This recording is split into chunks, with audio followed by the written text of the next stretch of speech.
خوش اومدید. اینجا آرتکسته، جایی که هنر در هر گوشه از اون در جریانه. همفری بوگارت، مرد سختگیر، مستقل و سرسخت در سینمای هالیوود.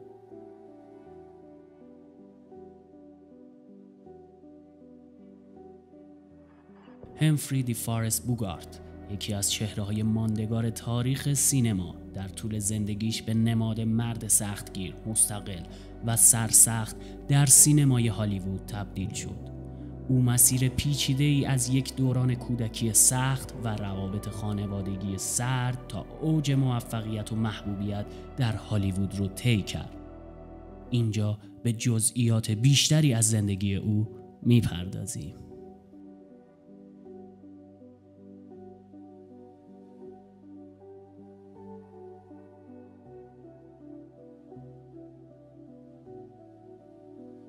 همفری در خانواده‌ای اشرافی و مرفه در نیویورک متولد شد. پدرش دکتر بلمونت دی فارست بوگارت یک جراح مشهور بود که در زمان خودش درآمد بالایی داشت. او مردی با دیسیپلین سخت و البته الکلی بود که به شدت روی تربیت فرزندانش سختگیری می‌کرد. مادرش مایدلس پاترسون طراح گرافیک و نقاشی بود که آثارش در نشریات معتبری مانند ووگ منتشر می‌شد. او زنی سرد و بی‌عاطفه بود و حتی در دوران کودکی همفری از او برای تبلیغ محصولاتش استفاده می‌کرد، اما هیچگاه به طور واقعی به او عشق نشان نداد.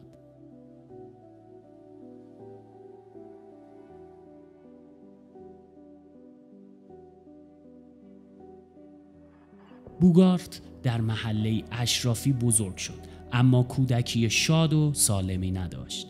رابطه سرد والدین با یکدیگر و با او باعث شد شخصیتی پیچیده و گاه خشن در او شکل بگیره.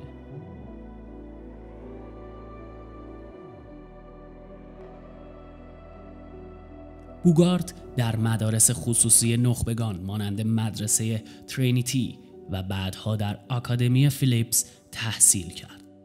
خانواده‌اش قصد داشتند که او به دانشگاه ییل برود و پزشک شود، اما او از تحصیل متنفر بود. در نهایت به دلیل رفتار سرکشانه و ضعف تحصیلی از مدرسه اخراج شد. پس از این شکست او به نیروی دریایی ایالات متحده پیوست، جایی که تجربه‌های جدیدی به دست آورد و روحیه سرسختیش تقویت شد.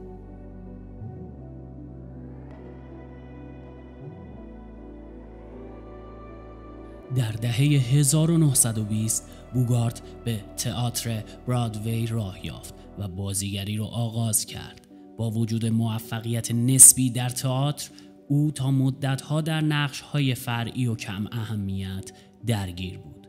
در دهه 1930 به سینما آمد، اما همچنان بیشتر نقش‌های منفی یا گنگسترهای بیرحم رو بازی می‌کرد.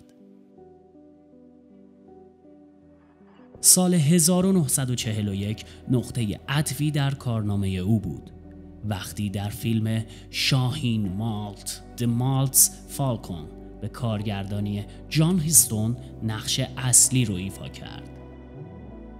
این فیلم بوگارت رو به یک ستاره بدل کرد. سال بعد با بازی در کازابلانکا شهرتش به اوج رسید. شخصیت ریک بلین، مردی عاشق، سرسخت و سرد، به یکی از نمادهای ماندگار سینما تبدیل شد.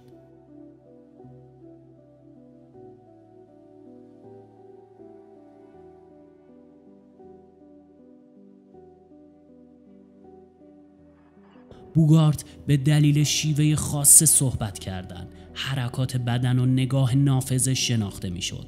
شخصیت هایی که او بازی میکرد معمولا مردانی سرد، مستقل، اما درونی آسیب پذیر بود که با تضادهای اخلاقی دست و پنجه نرم میکرد.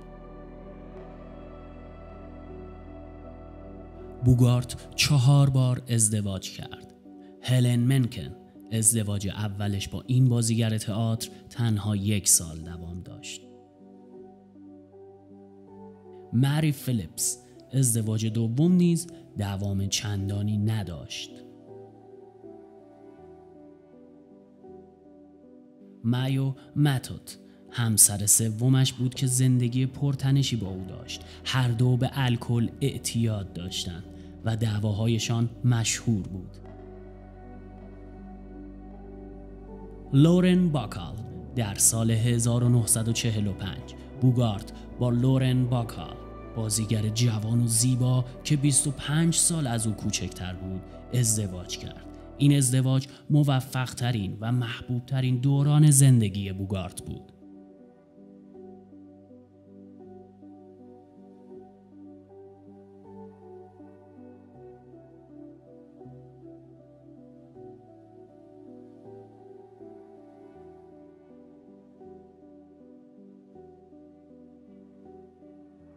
خیلی ممنون که تا اینجا همراه آرتکست بودید. در ادامه به مشکلات و چالش‌های زندگی همفری بوگارت می‌پردازیم.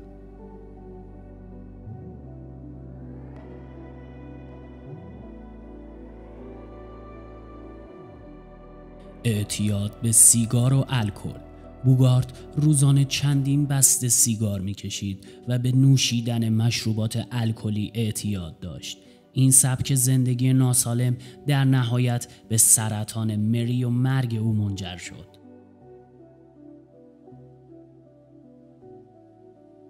دشمنی‌ها در هالیوود.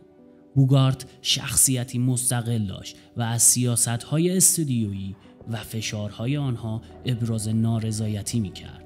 این موضوع گاهی باعث تنش‌هایی میان او و تهیه کنندگان می‌شد. جوایز و افتخارات.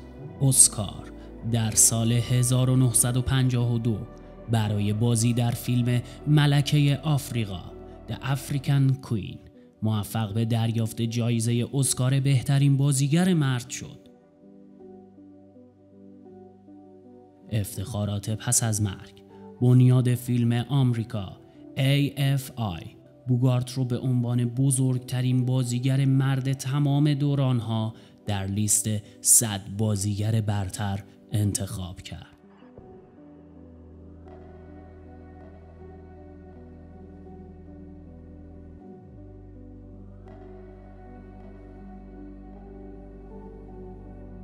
بریم به سراغ بخش جذابمون. چیزهایی که کمتر کسی در رابطه با همفری بوگارت میدونه. شهرت زخم روی لب. بوگارت زخم معروفی بالای لبش رو در نیروی دریایی به دلیل دعوا و برخورد با یک فرد دیگر به دست آورد. برخی ادعا میکنند این زخم ناشی از تصادفه. حمایت از آزادی بیان. او از منتقدان سرسخت مکارتیسم و سرکوب آزادی‌های هنرمندان بود و در دفاع از آزادی بیان فعالیت‌های زیادی کرد. ارتباط با شطرنج. بوگارت شطرنج باز حرفه‌ای بود و حتی با قهرمانان شطرنج نیز رقابت می‌کرد. فوبیای شهرت. با وجود شهرت و موفقیتش، بوگارت از توجه عمومی بیش از حد بیزار بود و زندگی خصوصیش رو ترجیح میداد. سرانجام همفری بوگارت در 14 ژانویه 1957 در سن 57 سالگی به دلیل سرطان مری درگذشت. مرگ او تأثیر عمیقی بر دنیای سینما گذاشت. او امروز به عنوان یکی از مهمترین و تأثیرگذارترین بازیگران تاریخ سینما شناخته میشه و آثارش همچنان محبوبیت داره.